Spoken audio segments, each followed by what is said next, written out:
Hello guys, I am Nikki और आप देख रहे हैं अपना YouTube channel I Q students point. Guys, जैसा कि आपको पता है कि हमारे YouTube channel I Q students point पर आपको आपके कोर्सेज़ के अकॉर्डिंग क्लासेस प्रोवाइड की जा रही हैं। सो आज की जो हमारी वीडियो है वो second year fourth semester BA program के बच्चों के लिए है और उनको पता है कि उनकी फ़र्स्ट यूनिट मैंने स्टार्ट करवा रखी है और उनकी फ़र्स्ट यूनिट आज कंप्लीट हो जाएगी। सो बाकी की जो 3 टॉपिक्स हैं हम पढ़ चुके हैं। आज के टॉपिक में हम नारीवाद पढ़ेंगे, फेमिनिस्ट पर्सपेक्टिव, नारीवाद परिप्रेक्ष्य जे एन टिकनर के। ठीक है स्टूडेंट्स, सो हम स्टार्ट करते हैं। So let's start. इंट्रोडक्शन। देखो, इंट्रोडक्शन में मैंने आपको ये पहले भी जो आपको पहले थर्ड सेमेस्टर में, सेकंड सेमेस्टर में, फर्स्ट सेमेस्टर में जो भी क्लासेस दी थी, सब में आपको मैंने यही बताया था कि आपको आंसर में इंट्रोडक्शन और कंक्लूजन, परिचय और निष्कर्ष लिखना कंपलसरी है, मैंडेटरी है, ज़रूरी है, लिखना है तो लिखना है। निष्कर्ष तब नहीं लिखना है जब कोई सी चीज़ का निष्कर्ष निकला ही ना हो। जस्ट लाइक ये टॉपिक है नारीवाद, इसका निष्कर्ष आज तक नहीं निकल पाया है क्योंकि ये टॉपिक आज तक चलता आ रहा है, इस वजह से नहीं निकला है। तो बाकी जो टॉपिक्स हो चुके हैं ना कंप्लीट, उनमें मैंने आपको निष्कर्ष पढ़ाए हैं, आपको वो निष्कर्ष लिखने हैं।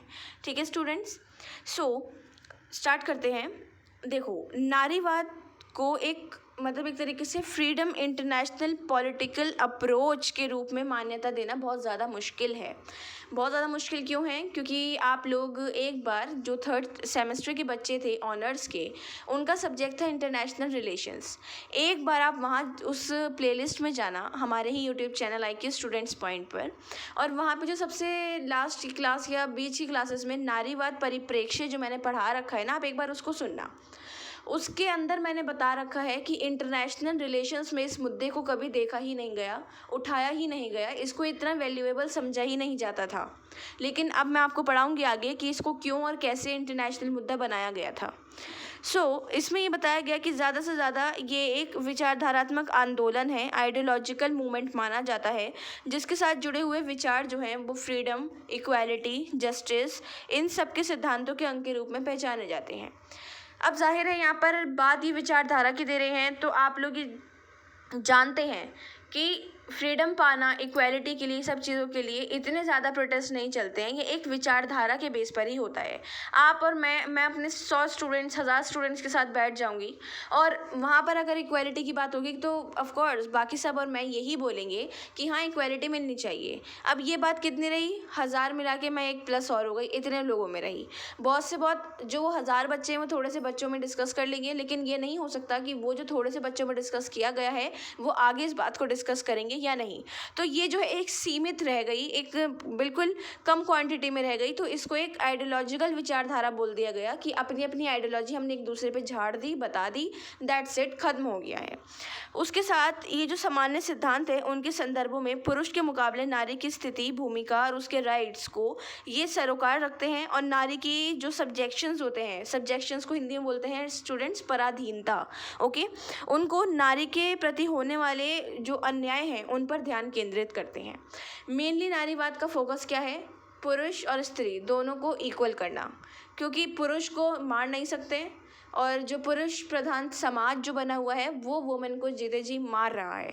तो इस वजह से इन लोगों ने बोला है कि इक्वालिटी लाओ, पुरुष को, स्त्री को, दोनों को एक समान समझो।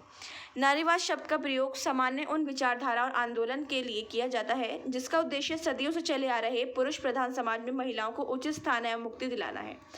ओके, यहाँ पे बात सेम वही आ गई जो मैंने आपको अभी समझाई है कि नारीवाद शब्द, फेमिनिज्म वर्ड का जो यूज़ किया गया है उस विचारधारा, आइडियोलॉजी और उन मूवमेंट्स के लिए किया गया है जिनका पर्पस बहुत पुराने टाइम से चले आ रहे पुरुष प्रधान समाज में वुमेन्स को उनकी जगह दिलाना है और जो बकवास चल रही है उससे मुक्ति दिलाना है, उनसे फ्रीडम दिलवानी है। बकवास क्या चल रही है? जस्ट लाइक पुराने टाइम से आप लोग जानते हैं, स्त्रियों को पढ़ने की परमिशन नहीं थी, घर से बाहर निकलने की नहीं थी, घर संभालो, बच्चे संभालो, दैट्स इट, और कुछ काम नहीं है। और अगर कोई काम करती भी थी तो उसको बहुत गंदी निगाह से देखा जाता था कि औरत ठीक नहीं है, ये बिल्कुल बेकार औरत है। बाकी सेक्सुअल हैरेसमेंट, डोमेस्टिक वायलेंस, थोड़ी बहुत लोगों की निगाहें रखना, ये सारी चीज़ें एक औरत को ताकतवर होने के बावजूद भी कमज़ोर बना देती है। ये बात नॉर्मली सी है। अगर आप एक पुरुष पर भी ये चीज़ रख कर देखोगे ना, तो वो ताकतवर होने के बावजूद भी कमज़ोर बन जाएगा, क्योंकि उसको ये पता है कि मेरे पास जो लोग हैं वो मुझे गंदा समझ रहे हैं, मेरी कोई वैल्यू नहीं है।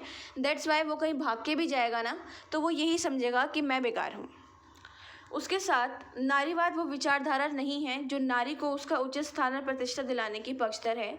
नारीवाद की अवधारणा का प्रयोग 4 संदर्भों में किया गया है। अब वो 4 संदर्भ क्या हैं, इनको आप अपने माइंड में बिल्कुल सेट कर लो, कहीं ना कहीं माइंड में इनकी जगह बना लो, चाहे इंग्लिश मीडियम का बच्चा हो या हिंदी मीडियम का, क्योंकि ये 4 जो मैं आपको अभी संदर्भ बताने वाली हूँ, ये इन केस कम्पिटिटिव एग्जाम्स में कभी कभार आ जाती हैं, कोई फेमिनिज्म का क्वेश्चन लेकर कि ये ऐसा था। 4 संदर्भ में से कौन सा संदर्भ आपको लगता है कि है, और जो मैं 4 बता रही हूँ इनमें से कोई एक वो दे देंगे, बाकी कोई भी घुमा के दे देंगे। ठीक है, सबसे पहला है, ये महिला की पुरुष के प्रति अधीनता और महिला के विश्वव्यापी उत्पीड़न की प्रकृति के विरुद्ध एक दार्शनिक सिद्धांत है। वुमेन्स ग्लोबल ऑपरेशन वाली बात यहाँ पर की गई है। दूसरा, ये एक सामाजिक राजनीतिक सिद्धांत है। समस्त महिलाओं को पुरुषों के प्रभुत्व शोषण से मुक्त करने की आकांक्षी है। सोशल एंड पॉलिटिकल अप्रोच इसको माना गया है। सामाजिक और राजनीतिक सिद्धांत इसलिए माना गया है क्योंकि महिलाओं को पुरुषों द्वारा शोषण होता है उसे मुक्त करवाना है। तीसरा, ये एक सामाजिक आंदोलन है जिसका आधार पुरुष स्त्री संघर्ष है, नॉर्मली सोशल मूवमेंट। वही मैंने जो आपको अभी स्टार्टिंग में बताया है इंट्रोडक्शन में, कि पुरुष और स्त्रियों को इक्वल बताने का इनका मेन मकसद रहता है। फोर्थ है, ये एक विचारधारा है जो सभी नारी दुराचारी और व्यवहारों के विपरीत है। ठीक है, ये बात नॉर्मली आपके जो 4 संदर्भ हैं मैंने आपको अच्छे से समझा दिए हैं। इंग्लिश में भी लिख रखे हैं। बहुत सारे इंग्लिश मीडियम के बच्चों की थोड़ी बहुत शिकायतें रहती हैं कि मैम आप थोड़ा सा इंग्लिश में भी बता दिया कीजिए। स्टूडेंट्स, मैं आपको इंग्लिश में लिख कर दिखा देती हूँ। इसमें बताने वाली बात एक इंग्लिश मीडियम का बच्चा हो, पंजाबी मीडियम का हो, हिंदी का हो, उर्दू का हो, संस्कृत का, कोई भी हो, वो जब तक हिंदी में नहीं समझेगा वो अपनी किसी भी लैंग्वेज में नहीं लिख सकता। क्योंकि पंजाब के तो चलो ठीक है बोल सकते हैं, उनकी मदर लैंग्वेज पंजाबी होती है, लेकिन नॉर्मली जो देखा जाए ज़्यादातर साउथ इंडिया का छोड़ के, साउथ इंडिया का बच्चा ये सब पढ़ेगा भी नहीं। 16 के तो पढ़ने से रहा, रेगुलर में नहीं पढ़ने से रहा, थोड़ा बहुत अलग रहता है। तो आप लोगों को हिंदी में ही समझना पड़ेगा, तब जाके आप अगर अपनी बुक्स सामने रखोगे आप कहोगे यार निक्की मैम ने समझाया था ना, बिल्कुल यही समझाया था। एटलीस्ट अपनी बुक्स तो खोलिए। बहुत सारे बच्चे नोट्स बनाने बैठते हैं, बोलते हैं मैम ये टॉपिक तो बुक में है ही नहीं। अरे मैंने आपको गलत बुक्स थोड़ी बताई हैं, मैं खुद से वो बुक्स चेक करती हूँ, उसके अंदर के टाइटल्स को पढ़ती हूँ, सब टाइटल्स को पढ़ती हूँ, फिर जाके मैं आपको वो बुक देती हूँ ताकि बच्चों को कहीं और भागा दौड़ी ना करनी पड़े। अगेन टॉपिक पे वापस आ जाते हैं। आधुनिक और उत्तर आधुनिक युग में नारीवाद में भी बहुत सारी धाराएं हैं, उपधाराएं हैं। कुछ धाराएं बहुत सारी हैं, लेकिन इनमें से कुछ धाराएं आपको आपके सिलेबस में पढ़नी है, लेकिन जो है उनको आपको लिखनी भी है, इसलिए मैंने लिखी है। वो है उदारवादी, समाजवादी, उग्रवादी, रेडिकल, सांस्कृतिक, अकादमिक, समलैंगिक, मनोविश्लेषणात्मक जो साइकोलॉजिकल होती है, फेमिनिज्म, और आपका राजनीतिक समलैंगिक नारीवाद। ठीक है, ये मैंने इंग्लिश में भी लिख रखे हैं, हिंदी में भी लिख रखे हैं, आपको पढ़ने में लिखने में ईजी रहेगा। उसके बाद यहाँ बात आती है आधुनिक नारीवाद चिंतन की शुरुआत जो है ना, वो 18वीं सदी के अंतिम वर्षों से मानी जाती है, और इसका स्रोत मैरी वुllstonecraft, मैंने हिंदी में वुllstonecraft लिखा है स्टूडेंट्स, इंग्लिश में वुllstonecraft भी लिखा जाता है। तो आप ही शिकायत मत करना मैम आपने ये बोल दिया था, ये बोलते हैं। मेन आपको उनकी स्पेलिंग याद रखनी है इनके नेम की। इंग्लिश में क्राफ्ट बोला जाता है, हिंदी में क्रेफ्ट बोला जाता है, इस वजह से मैंने आपको बता दिया है। उनकी कृतियों को माना जाता है, और साथ में 19th सेंचुरी से लेकर के बाद के वर्षों में नारीवाद गतिविधियाँ बहुत सारे रूप में दिखाई पड़ी, जिनको विद्वानों ने अलग अलग जो उनकी लहर है, वेव्स हैं, उसमें बांट दिया। सबसे पहली लहर जो है वो 19वीं शताब्दी से गुजरती हुई 20वीं शताब्दी के आरंभिक दशकों तक पहुंची, और दूसरी लहर के जो उतार चढ़ाव हैं वो 1960 से लेकर आज तक 21वीं शताब्दी तक दिखते रहते हैं। पहले ही बोला जाता था 20वीं शताब्दी में, 20वीं शताब्दी तक इसका फाइनल निकल ही आएगा क्या होना है क्या नहीं होना, लेकिन अब 21वीं शताब्दी आ गई है, अभी भी इसको देखा जाता है। मैंने आपको स्टार्टिंग में बताया कि इसका निष्कर्ष नहीं है। क्यों नहीं है? क्योंकि इस पर वाद विवाद, बहस, प्रोटेस्ट, सब चीज़ें चल रही हैं। ठीक है, सबसे पहले हम पहली लहर की बात करें तो नारीवाद की पहली लहर की शुरुआत 19वीं शताब्दी में हुई और इसका आशय ये नहीं है कि इससे पहले नारीवाद को पॉलिटिकल एक पर्सपेक्टिव के तौर पे नहीं देखा जाता था। मतलब वो ये बताना चाह रहे हैं यहाँ पे, ये बात मैं आपको ये बताना चाहती हूँ कि अगर 19वीं शताब्दी से नारीवाद पर्सपेक्टिव की स्टार्टिंग हुई थी तो इसका मतलब ये नहीं है कि उसको उससे पहले टाइम से नहीं देखा जाता था। जब आप खुद सोचो 1893 के टाइम पे सबसे पहले वुमेन्स को मताधिकार प्राप्त हुआ था, तो जाहिर है 19वीं शताब्दी से पहले की बात है, तो ये बहुत पहले से ही मुद्दे चल रहे होंगे। लेकिन ये यहाँ पर मेन मकसद बताने का ये भी है कि एक इंटरनेशनल मुद्दे के तौर पे इसको नहीं देखा जाता और ना जाता था, अभी भी देखा जाता है लेकिन इतना नहीं, और पहले तो बिल्कुल ही ना के बराबर था। ब्रिटेन में मैरी वुllstonecraft, आप यहाँ पे ये नाम देख रहे हैं इनका, आप ये इसको देख के बोल सकते हैं कि मैम ये क्राफ्ट पढ़ेंगे इसको, ठीक है। इंग्लिश में अलग बोलते हैं, हिंदी में अगर आप कोई ऐसा नेम लिखते हैं तो उसकी मात्राओं को ध्यान में रख के लिखते हैं, इस वजह से नाम इनका ऐसे लिखा जाएगा। इनकी पुस्तक vindication of the rights of women 1798 में प्रकाशित हुई थी। अब यहाँ पर ये बात आ गई है, जब मैंने आपको स्टार्टिंग में बताया पहली लेयर स्टार्ट करने से पहले, कि 19वीं शताब्दी में इसकी जो शुरुआत है वो मानी जाती है, लेकिन इसका मतलब ये नहीं है कि इसको स्टार्टिंग में कभी स्टार्ट किया ही नहीं गया, सीधा 19वीं शताब्दी माने के बाद ही स्टार्ट हुआ। 1798 में मैरी ने सबसे पहले इस बुक को लिखा और इसके बुक के लिखने के बाद वुमेन्स को बहुत ज़्यादा सफलताएं प्राप्त हुई थी। इन्होंने इसमें राइट्स और समानता, इक्वालिटी, फ्रीडम के बारे में सबसे ज़्यादा लिखा है कि वुमेन्स को भी फ्रीडम, इक्वालिटी और जस्टिस मिलना चाहिए, इन सब के बारे में इन्होंने इसमें लिखा है। उसके साथ साथ आगे ये बताया गया कि 1873 में भी J.S. मिल की एक पुस्तक थी, सबसेक्शन ऑफ वुमेन, उन्होंने प्रकाशित की थी, वो भी मैं आपको आगे बता दूंगी। अमेरिका के दक्षिण राज्यों में बहुत ऐसी जगहें थी जहाँ पर जो ये फेमिनिज्म था उसको बहुत बढ़ावा मिल गया, और बहुत सारी जगहें अमेरिका के अलावा ऐसी थी जहाँ पर लोगों को, वुमेन्स को राइट्स मिले थे। देख लेते हैं वो। 1983 में न्यूजीलैंड में सबसे पहले महिलाओं को मताधिकार मिला, फिर ब्रिटेन में 1917 में, अमेरिका में 1920 में और फ्रांस में 1944 में महिलाओं को मताधिकार प्राप्त हुए थे। और J.S. मिल को नारीवाद सिद्धांत का समर्थक माना जाता है, ये बात आप लोग याद रखिएगा, क्योंकि मैरी के बुक लिखने के बाद J.S. मिल उनकी उस बुक से बहुत ज़्यादा आकर्षित हुए थे, वो इंस्पायर भी बहुत हुए थे और उन्होंने उस बुक को आगे बढ़ाने का फैसला किया था। J.S. मिल का कहना है कि जिसे आज स्त्री का स्वभाव कहा जाता है वो एक नकली चीज़ है और ये कुछ दशाओं में बाध्यपूर्ण दमन और कुछ दशाओं में अप्राकृतिक फैलाव का परिणाम है। बिल्कुल नॉर्मल सी भाषा उन्होंने लिख रखी है, नॉर्मल सी वर्डिंग्स, लैंग्वेज का यूज़ किया है कि आज जिसको स्त्री का स्वभाव, स्त्री का बिहेवियर कहा जाता है वो एक बिल्कुल फेक चीज़ है और ये कुछ दिशाओं में बिल्कुल बाध्यतापूर्ण दमन और कुछ दिशाओं में अननेचुरल फैलाव को बढ़ावा दे रहे हैं और उसका रिजल्ट भी यही निकल रहा है। मिल ने अपनी चर्चित कृति सब्जेक्शन ऑफ वुमेन, ये मैंने यहाँ पे लगा दी है, आप देख सकते हैं इसको, 1869 के अंतर्गत ये मुद्दा उठाया था कि आधि मानवता एवं स्त्री जाति को चिरकाल से दूसरी आधि मानवता एवं पुरुष जाति की पराधीनता में क्यों रखा गया है। इसमें इनके इतने ज़्यादा सवालात थे, इन्होंने इतने सवाल पूछे थे कि एक नॉर्मल बंदा इसका सवाल का जवाब देना तो बहुत दूर की बात, जो एक्सपर्ट्स होते थे वो भी इनकी बुक्स को अभी साइड में रख देते थे कि आराम से सोच समझ के इनके जवाब दिए जाएंगे। दूसरी लहर फिर आती है। दूसरी लहर 1960 के बाद में आई थी और बहुत सवाल उठे थे कि जब पहली लहर में सफलता मिली उसके बीच में बहुत प्रॉब्लम्स आने लगी थी, इतनी सफलता प्राप्त नहीं हो पाई थी कि वो इंटरनेशनल मुद्दा बन सके। अब जब इंटरनेशनल मुद्दा नहीं है तो फिर कहाँ से ही उसको सफलता मिलती। उसमें ये देखा गया कि महिला के संपित एक नए समूह बने थे।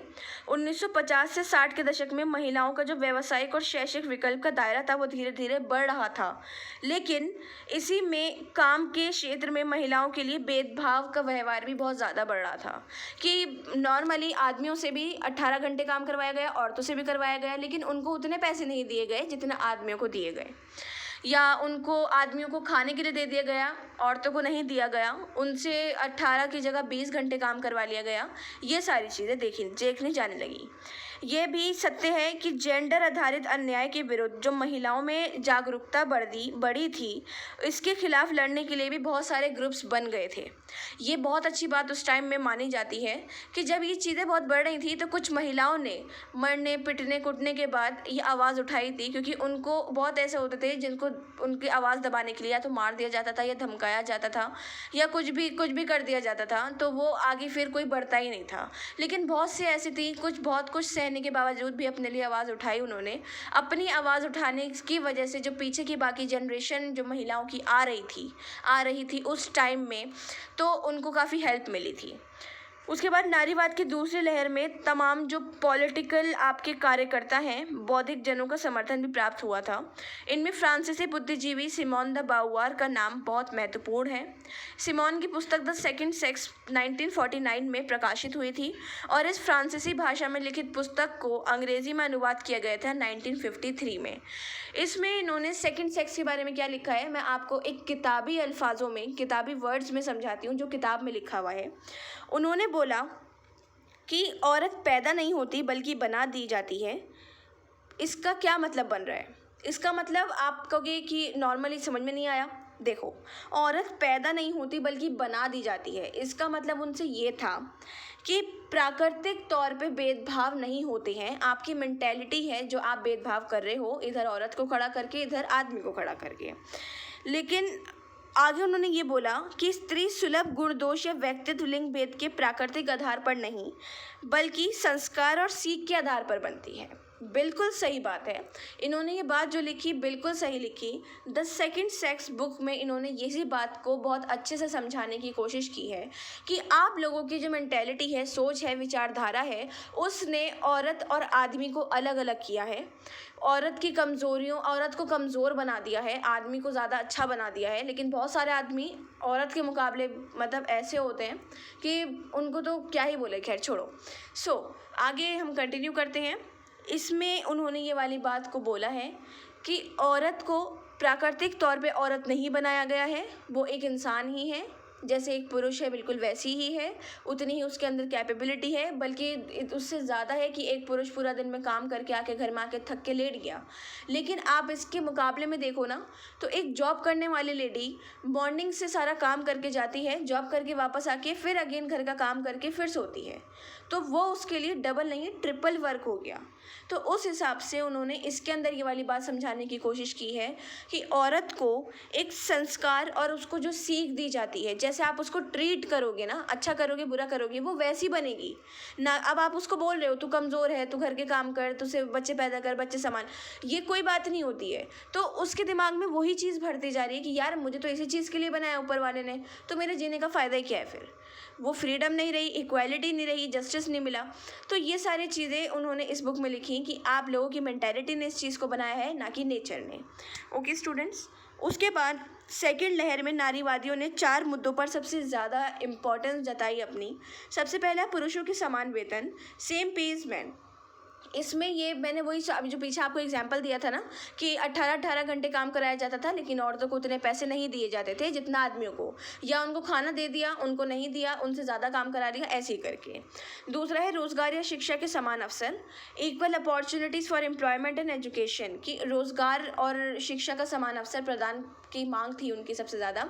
हमें भी पढ़ने का हक दो, क्योंकि औरतें क्या, पहले लड़कियों का लगा लो, जो टीनेजर्स होती थी, बहुत अच्छी पढ़ाई में सब होती थी, और बहुत सारी जो वुमेन्स थी, लेडीज़ थी उस टाइम में, जो काबिल बन सकी, अपनी आवाज़ उठा सकी, वो ऐसा रहता था काम करते हुए न्यूज़पेपर पढ़ लिया, नॉवेल्स पढ़ लिए, कुछ पढ़ लिया, तो इसी बेस पर वो आगे बढ़ती गई थी। क्यों? क्योंकि उनके दिमाग पढ़ाई में था, नॉलेज थी उनको सब चीज़ों की, इस वजह से इंटरेस्ट था। तीसरा, यौन उत्पीड़न एवं घरेलू हिंसा से मुक्ति, sexual harassment and domestic violence. ये स्टूडेंट्स, ये 2 चीज़ ऐसी होती हैं जिसकी वजह से घर, समाज, आसपास का एरिया, सब चीज़ें ख़राब होती हैं।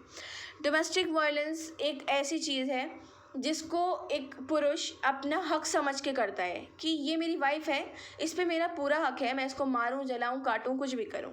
लेकिन वो ये भूल जाता है कि वो एक इंसान है, उसके भी राइट्स हैं, फ्रीडम्स हैं, इक्वालिटी है, वो ये भूल जाता है।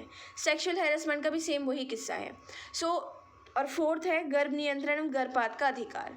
तो ये 4 जो इनके मेन इम्पॉर्टेंट मुद्दे रखे गए थे, सेकंड जो लहर आई थी, सेकंड वेव आई थी, उसमें रखे गए थे। और आज तक 21वीं शताब्दी तक ये कम नहीं, इनफैक्ट बहुत बहुत बहुत ज़्यादा बढ़ गए हैं। स्पेशली थर्ड और फोर्थ पॉइंट तो कुछ ज़्यादा ही बढ़ गए हैं।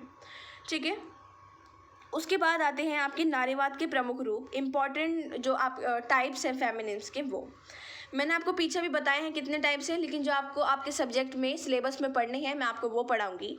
उदारवादी नारीवाद क्या बोलते हैं? उदारवादी नारीवाद जो है वो सबसे पहले नारीवाद फेमिनिज्म विचारधारा को प्रासंगिक रेलेवेंस मानते हैं। वो इस परिप्रेक्ष्य में उदारवादी नॉर्मली क्या बोलते हैं, मैं आपको वैसे ही समझाती हूँ कि जैसे उन्होंने ये बोला औरतों को न्याय दो, उन्होंने सीधा सीधा सिर्फ न्याय की बात करी।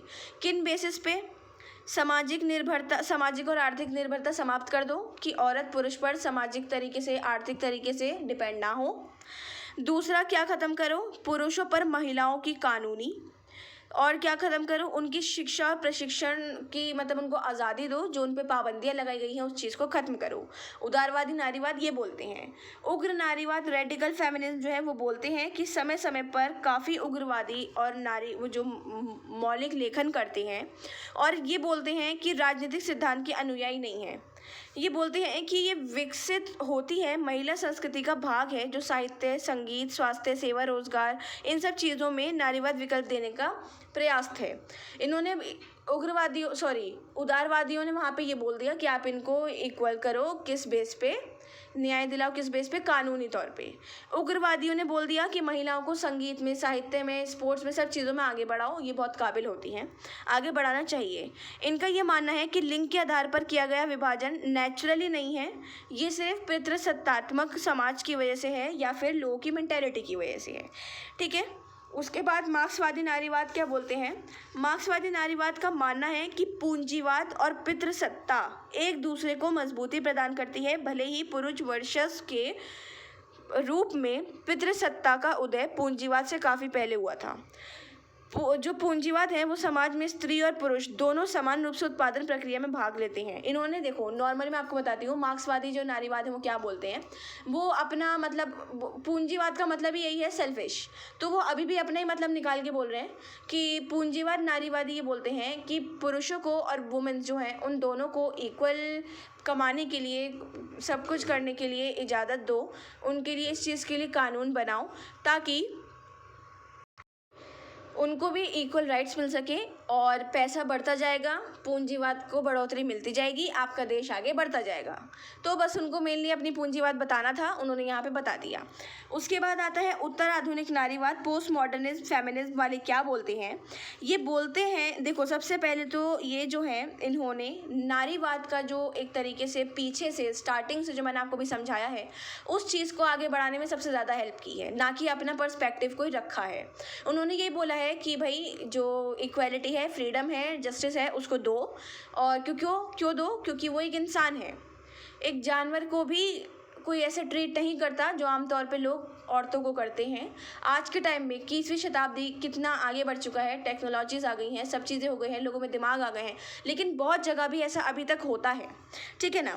तो इन्होंने क्या बोला है कि वो शक्ति और ज्ञान के संबंध के जरिए जेंडर की अवधारणा का विश्लेषण करते हैं। उत्तर आधुनिक नारीवाद जो है ना, वो पावर और नॉलेज के बेस पर जेंडर को एनालाइज करते हैं। अंतर्राष्ट्रीय संबंध में नारीवाद को क्या बताया गया है? सबसे पहले क्वेश्चन ये उठा कि कैसे अंतर्राष्ट्रीय व्यवस्था और अंतर्राष्ट्रीय संबंध के अध्ययन में जेंडर्ड, लैंगिक बन गया।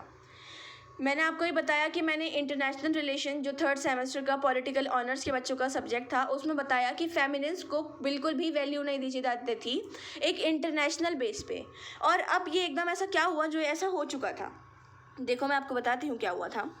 ये हुआ था कि इंटरनेशनल रिलेशंस में जेंडर के जो रिलेशन हैं उनके माध्यम से बहुत महत्व रखते हैं। उदाहरण के लिए जेंडर गतिशील ने सैन्यकरण और आर्थिक एकीकरण की जो वैश्विक प्रक्रिया है उन पर अपना प्रभाव बनाया था। और पिछले के दशकों में इंटरनेशनल रिलेशन में नारीवाद उपागमों के मध्य से वैश्विक नारी आंदोलन जल्दी जल्दी विकसित हुए। United Nations decade for women और उसके बाद 4 वैश्विक सम्मेलनों ने पाराराष्ट्रीय नारीवाद कार्यकर्ताओं को झंझोड़ दिया था और ग्लोबल एजेंडे जो होते हैं उनके जेंडर असमानताओं के मुद्दे को भी उठाया था। ठीक है, ये वाली बात इसमें मेनली बताई गई है। ये पॉइंट इतना ज़्यादा इम्पोर्टेंट भी नहीं है, लेकिन हाँ इम्पॉर्टेंट है। उसके बाद अब बात आती है एन टिकनर की। इन्होंने नारीवाद एन टिकनर द्वारा नारीवाद आलोचना, देखो इन्होंने यहाँ पर यथार्थवाद को सबसे बुरा ठहराया है। क्यों ठहराया वो मैं आपको बताती हूँ। उससे पहले एन टिकनर है कौन ये जान लीजिए। इनका पूरा नाम जुडिथ एन टिकनर है। ये 1937 में पैदा हुई थी। Anglo American feminist international relation theorist हैं। Tickner is a distinguished scholar in residence at the School of International Service, American University, Washington DC। Normally आपको लिखने की ज़रूरत नहीं है, बस जानने की ज़रूरत है कि ये कौन थी, क्या थी, क्या करती थी, इस वजह से। अब बात आती है टिकनर ने क्या बोला है। टिकनर बोलती हैं कि इंटरनेशनल रिलेशन में पुरुषों को विश्व में सबसे आगे रखा जाता है, चाहे कोई भी मुद्दा हो। वो क्यों रखा जाता है? क्योंकि उनका मानना है इंटरनेशनल पॉलिटिक्स के हर मामले में पुरुषों को प्राथमिकता दी जाती है क्योंकि वो पुरुष हैं, इस बेस पे। और उन्होंने एन टिकनर ने परंपरागत रूप से इंटरनेशनल पॉलिटिक्स को परिभाषित करने वाले जो मॉर्गनथाउ थे, हंस मॉर्गनथाउ, उनके पॉलिटिकल रियलिज्म के 6 सिद्धांतों को बताया है कि मॉर्गनथाउ ने इंटरनेशनल पॉलिटिक्स का वर्णन पुरुष परिप्रेक्ष्य की नींव के लिए किया था। वो जो 6 सिद्धांत थे वो मैं आपको बताती हूँ। सबसे पहला, राजनीतिक सामाजिक की भांति जो नियम है वो संचालित है जिसकी जड़ें मानव स्वभाव में हैं, जो चेंजेस अपरिवर्तनीय हैं, इसलिए सिद्धांतों को विकसित करना संभव है जो एक नियमों को प्रभावित करता है। दूसरा, राजनीतिक यथार्थवाद का मुख्य प्रतीक हित की अवधारणा है और हित इंटरेस्ट जो है वो पावर के रूप में परिभाषित होते हैं जो राजनीति के विषय मुद्दे विवेकशील व्यवस्थाओं को मन में बिठाते हैं और इसी तरीके से पॉलिटिकल के सैद्धांतिक समझ को एक निर्मित हो पाना संभव है। तीसरा, उन्होंने बताया कि यथार्थवाद ही ग्रहण करते हैं कि हित शक्ति के रूप में परिभाषित है जो एक ऑब्जेक्टिव कैटेगरी जो सार्वभौमिक रूप से मान्य है, लेकिन इस अर्थ के साथ नहीं कि वो एक बार फिक्स हो जाए और हमेशा ऐसी रहे। शक्ति पुरुष का पुरुष के रूप नियंत्रण है। चौथा, उन्होंने ये बताया कि राजनीतिक यथार्थवाद किसी भी पॉलिटिकल जो प्रोसेस है उसमें मॉरल इम्पोर्टेंस परिचित करता है और वो नैतिक कमांड जो होती है, मॉरल कमांड्स और सफलता राजनीतिक क्रिया की आवश्यकता के बीच में तनाव भी पैदा करती है। पांचवा, ये बोला कि राजनीतिक यथार्थवाद किसी राष्ट्र विशेष के नैतिक आकांक्षाओं और पूरे विश्व को शासित करने वाले नैतिक कानूनों के साथ जोड़ने और उनसे पहचान करने में स्वीकार करती है। और छठा पॉइंट ये था कि राजनीतिक यथार्थवादी राजनीतिक क्षेत्र के स्वायत्तता पर बल देती हैं और साथ में वो ये भी पूछती हैं कि नीति है वो किस प्रकार राष्ट्र की शक्तियों को परिभाषित करती हैं। और राजनीतिक यथार्थवाद मानवीय स्वभाव की बहुलवादी धारणा पर भी आधारित है जो एक पुरुष को एक राजनीतिक पुरुष कहलाने पर मजबूर करता है। अब यहाँ पर मेन बात ये आ गई है, बस क्या बोला है उन्होंने, पुरुष पुरुष पुरुष। यथार्थवादियों ने ये बोला कि कोई भी डील करनी हो पुरुष पुरुष से करेगा, कोई भी बात करनी हो आदमी आदमी से करेगा, औरतें तो इस दुनिया में है ही नहीं, उनका ये बताना था मेनली। तो एन टिकनर ने यथार्थवाद के इन 6 सिद्धांतों की आलोचना करते हुए कहा है कि नारीवाद एक ऐसा पर्सपेक्टिव रहा है जिसको अगर आप अपने आप से कंपेयर करो तो आप पीछे रह जाओगे, आपकी कोई वैल्यू नहीं रहेगी, क्योंकि एक औरत जितना काम कर सकती है उतना एक आदमी काम नहीं कर सकता है। और ये प्रूफ किया गया था उस टाइम में कि 24 आवर में एक आदमी को घर संभालने के लिए भी दिया गया, जॉब करने के लिए भी दिया गया, और उससे ना घर संभला ना उनसे जॉब की गई। और वहीं पर ही एक औरत को दिया गया तो उनने उस घर को संभाला, उस घर के हर मेंबर को संभाला, हर एक की हर ख्वाहिशों को पूरा किया, खाना बनाया, सब कुछ करा और जॉब भी अपनी बिल्कुल परफेक्ट की। लेकिन फिर भी आज के टाइम में भी लोग ये मानते हैं, कुछ लोगों की मेंटेलिटी ऐसी है कि नहीं, औरत जो है, लड़की 19 साल की हो गई है, शादी कर दो, क्या ही करेगी यार, बच्चे पालेगी, घर संभालेगी। ये मेंटेलिटी 21वीं शताब्दी में भी है। इस वजह से आज तक नारीवाद परिप्रेक्ष्य का निष्कर्ष नहीं निकल पाया है। सो आपकी जो फर्स्ट यूनिट है अंतर्राष्ट्रीय संबंध का सिद्धांत, यथार्थवाद, नवोदारवाद, संरचनात्मक दृष्टिकोण और नारीवाद कंप्लीट हो गया है। सो नेक्स्ट यूनिट हम जल्दी स्टार्ट कर देंगे। उससे पहले आपको इसको समझने में कोई प्रॉब्लम आई हो, क्वेश्चन हो, डाउट हो या सजेशंस हो तो आप हमसे कमेंट बॉक्स या हमारे टेलीग्राम चैनल पे पूछ सकते हैं। So thanks for the watching and best of luck all.